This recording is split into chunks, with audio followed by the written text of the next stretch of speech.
சென்னை மதுரவாயல் தொகுதி தாவேகா வேட்பாளர் ரேவந்த் சரண் இன்று நொலம்பூரில் உள்ள வட்டாட்சியர் அலுவலகத்தில் வேட்புமனு தாக்கல் செய்தார். 500க்கும் மேற்பட்ட தாவேகா தொண்டர்கள் விஜய் முகமூடி அணிந்து கொண்டும் விசில் அடித்தபடியும் ஊர்வலமாக வேட்புமனு தாக்கல் செய்ய வருகை தந்தனர்.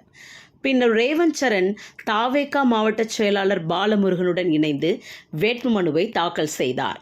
பின்னர் செய்தியாளர்களை சந்தித்த அவர், கடந்த ஒரு வாரமாக மதுரவாயல் பகுதியில் பிரச்சாரம் மேற்கொண்டு வருகிறேன்.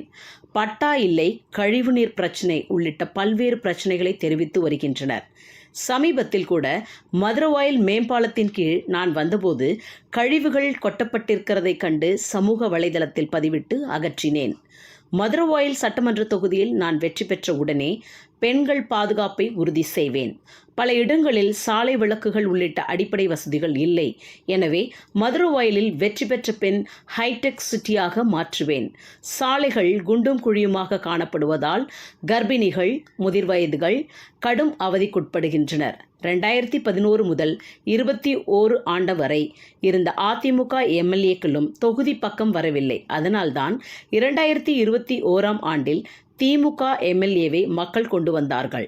ஆனால் அந்த எம்எல்ஏவும் கடந்த 5 ஆண்டுகளாக தொகுதியின் பக்கம் வராததால் மக்கள் தற்போது மாற்றத்தை எதிர்பார்த்து உள்ளார்கள்.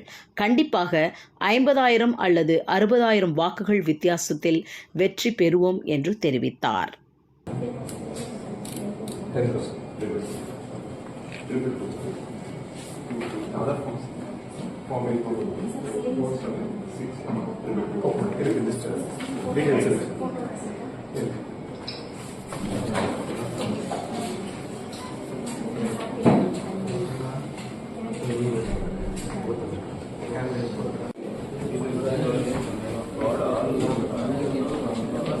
இது சொல்றீங்களா?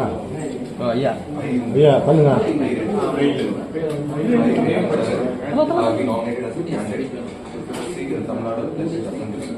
Do swear in the name of God, solemnly affirm that I will bear true faith and allegiance to the Constitution of India as per law established, and that I will uphold the sovereignty and integrity of India.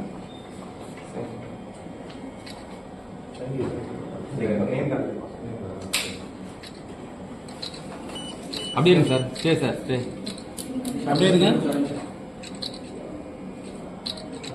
Sir. அப்படியே இருக்கு. Okay sir. Okay sir. மேலும் வீடியோக்களை காண now India times YouTube சேனலை subscribe பண்ணுங்க. பக்கத்துல இருக்க bell பட்டனை மறக்காம கிளிக் பண்ணுங்க.